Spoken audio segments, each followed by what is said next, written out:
पिछली क्लास में हमने प्रकाश के परावर्तन और इसके नियमों को जाना था। आज आगे बढ़ते हैं। आज का हमारा पहला टॉपिक है प्रतिबिंब। जानते हैं प्रतिबिंब होता क्या है, किसे कहते हैं प्रतिबिंब। परिभाषा ध्यान से सुनेंगे। किसी बिंदु स्रोत से आने वाली प्रकाश किरणें दर्पण से परावर्तन के बाद जिस बिंदु पर कटती है या कटती हुई प्रतीत होती है, उस बिंदु को उस बिंदु स्रोत का प्रतिबिंब कहा जाता है। हमने यहाँ पे दो बातों का जिक्र किया है, एक कटती है और एक कटती हुई प्रतीत होती है। इट मीन्स कि प्रतिबिंब कितने प्रकार के होंगे, प्रतिबिंब होंगे दो प्रकार के। तो एक हो गया हमारा वास्तविक प्रतिबिंब और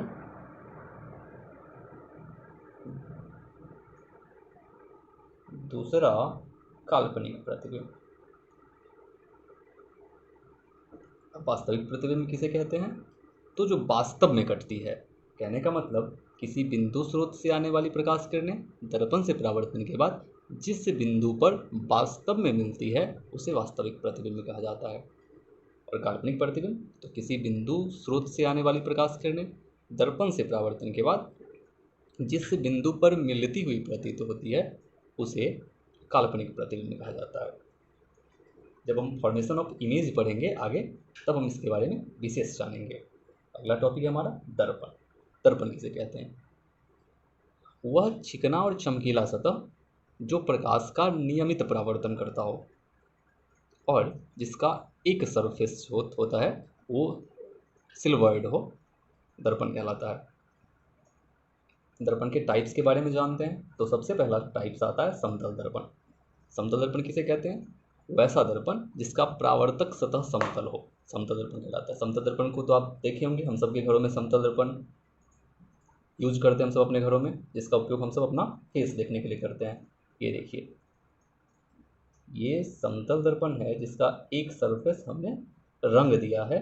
तो ये तो हो गया, इसको कहते हैं रजतित सतह, रजतित सतह। और ये हो गया परावर्तक सतह, जिसमें हम अपना फेस देखते हैं, अपना फोटो देखते हैं। क्लियर। दर्पण को हम मुख्यतः दो भागों में बांटते हैं। एक तो हमारा हो जाता है समतल दर्पण और दूसरा है गोलीय दर्पण। समतल दर्पण के बारे में हमने जाना, अब गोलीय दर्पण जानते हैं क्या होता है। परिभाषा होता है इसका, वैसा दर्पण जो किसी खोखले गोले का भाग होता है गोलीय दर्पण कहलाता है। कहने का मतलब ये हमारा खोखला गोला है, अब इसको हम दो भागों में डिवाइड कर देंगे तब, और इसका एक सरफेस जो है उसको अगर हम कलर कर देंगे तो यह दर्पण कौन सा दर्पण होगा, यह गोलीय दर्पण होगा। अब इसके दो प्रकार होते हैं, एक हो जाता है उत्तल दर्पण और दूसरा अवतल दर्पण। ये गोलीय दर्पण के दो भाग हैं, एक अवतल दर्पण और एक उत्तल दर्पण। ध्यान से देखिए, हमने क्या किया है, इसको इधर से कलर किया है और इसको इधर से कलर किया हुआ है। अब इसका परिभाषा जानते हैं क्या होता है अवतल दर्पण। तो वैसा दर्पण जिसका परावर्तक सतह इट मीन्स कि जिधर से प्रकाश के आएगा, क्योंकि ये कलर तो रंगा हुआ है। तो वैसा दर्पण जिसका परावर्तक सतह अंदर की ओर धंसा हुआ हो अवतल दर्पण कहलाएगा। और वैसा दर्पण जिसका परावर्तक सतह उभरा हुआ हो, देखिए ये उभरा हुआ है, इसे क्या कहेंगे, उत्तल दर्पण कहेंगे। क्लियर। आगे देखते हैं समतल दर्पण में प्रतिबिंब का बनना। इसमें प्रतिबिंब कैसे बनता है जानते हैं। इसके लिए हम एक समतल दर्पण बना लेते हैं। ये वाला सरफेस हमने रंग दिया। अब देखिए, इधर से एक प्रकाश किरण आती है, अब इसका ये रिफ्लेक्शन, ये प्रकाश किरण परावर्तित होकर चली गई। अब इस बीच में हम क्या करते हैं, एक अभिलंब डालते हैं। ठीक है। अब देखिए, प्रतिबिंब के परिभाषा हमने क्या कहा था, प्रतिबिंब के परिभाषा में हमने कहा था कि जब बिंदु स्रोत से निकलने वाली प्रकाश किरण दर्पण से परावर्तन के बाद जिस बिंदु पर कटती है उसे क्या कहते हैं, उस बिंदु स्रोत का प्रतिबिंब कहते हैं। लेकिन अब ये दोनों किरण कहीं आपस में कटेगी तो नहीं, क्योंकि जैसे जैसे ये आगे बढ़ेगी इन दोनों के बीच का डिस्टेंस होगा वो बढ़ता जाएगा। तो इसके लिए हम क्या करते हैं, मान लीजिए यहाँ पर हम एक नॉर्मल क्रिएट कर लेते हैं। ठीक है। अब इस लाइन को हम पीछे की तरफ बढ़ाते हैं। अब यहाँ पे हमारा कोई ऑब्जेक्ट है, यानी कि वस्तु है, और यह लाइन जहाँ पे कट गया यहाँ पे वस्तु का क्या बनेगा, इमेज, यानी कि प्रतिबिंब बनेगा।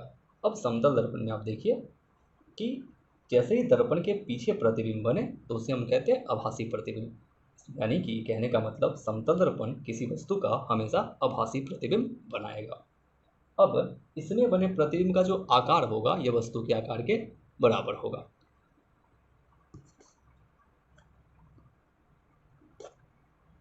इसमें वस्तु दूरी जो होगा वो प्रतिबिंब दूरी के बराबर होगा। कहने का मतलब है कि दर्पण के जितना आगे वस्तु को हम रखेंगे प्रतिबिंब दर्पण के उतना ही पीछे होगा। It means u is equal to v। u को हम कहते हैं वस्तु दूरी और v को कहते हैं प्रतिबिंब दूरी।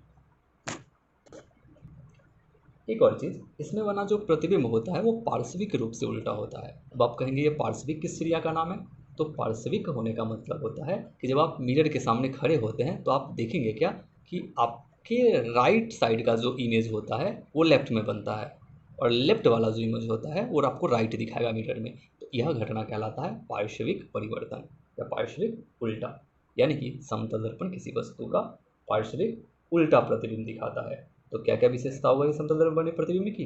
विशेषता हो गई इसमें कि समतल दर्पण में बना प्रतिबिंब पार्श्विक उल्टा होता है, इसमें बना प्रतिबिंब काल्पनिक या आभासी होता है, या इसमें प्रतिबिंब दर्पण के उतना ही पीछे बनता है जितना वस्तु दर्पण के आगे रखा जाता है। इसमें वस्तु दूरी प्रतिबिंब दूरी के बराबर होता है। इसमें बना प्रतिबिंब का जो साइज होता है, आकार होता है, वो वस्तु के आकार के बराबर होता है। आगे जानते हैं गोलीय दर्पण से संबंधित कुछ पद के बारे में। हमने बताया था गोलीय दर्पण के बारे में कि गोलीय दर्पण किसी खोखले गोले का भाग होता है, यानी कि ये रहा हमारा गोलीय दर्पण। अब देखिए इसका एक सेंटर होगा। अब हमने इसको दो भागों में डिवाइड किया था तो हमको ये दर्पण मिल गया था, ठीक है। तो इस दर्पण का तो एक सेंटर था, इट मीन्स कि इस दर्पण का भी एक सेंटर होगा। तो मान लेते हैं ये हमारा सेंटर हो गया। अब दर्पण के ठीक बीच में या दर्पण के ठीक बीच को, ठीक मध्य के भाग को कहा जाता है ध्रुव। क्या कहा जाता है? ध्रुव, जिसे हम डिनोट करते हैं P से, ठीक है। अब इस दर्पण का जो सेंटर होता है उस सेंटर को हम कहते हैं वक्रता केंद्र। इसको डिनोट हम करते हैं C से, ठीक है।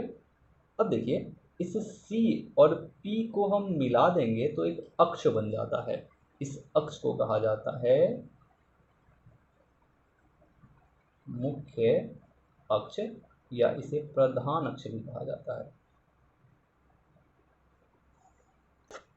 परिभाषा फिर से जानते हैं इसका।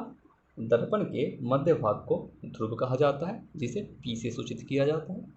गोलीय दर्पण जिस खोखले गोले का भाग होता है उसके केंद्र को वक्रता केंद्र कहा जाता है, इसे C से सूचित किया जाता है। वक्रता केंद्र और ध्रुव को मिलाने वाली रेखा मुख्य अक्ष या प्रधान अक्ष कहलाती है। अब इसमें एक और टर्म होता है जिसे कहा जाता है फोकस। अब जानते हैं फोकस किसे कहते हैं। तो देखिए दर्पण के प्रधान अक्ष या मुख्य अक्ष के समांतर एक प्रकाश किरण जब आती है तो दर्पण से परावर्तित होती है और परावर्तित होने के बाद मुख्य अक्ष को जिस बिंदु पर काटती है उसे कहा जाता है फोकस। यानी इसका परिभाषा क्या कहेंगे? इसका परिभाषा कहेंगे कि दर्पण के मुख्य अक्ष के समांतर आती प्रकाश किरणें दर्पण से परावर्तन के बाद मुख्य अक्ष को जिस बिंदु पर काटती है इसे कहा जाता है फोकस और इसे सूचित करते हैं कैपिटल F से। अब ध्यान से देखिए कि ये फोकस और ये ध्रुव, फोकस और ध्रुव के बीच की दूरी को हम कहते हैं फोकस दूरी और इसे सूचित करते हैं स्मॉल f से। यानी फोकस दूरी का परिभाषा क्या कहेंगे? फोकस दूरी का परिभाषा होगा फोकस और ध्रुव के बीच की दूरी को कहा जाता है फोकस दूरी। इसी प्रकार केंद्र यानी वक्रता केंद्र और ध्रुव इसके बीच की दूरी को कहते हैं हम वक्रता त्रिज्या। क्या कहते हैं?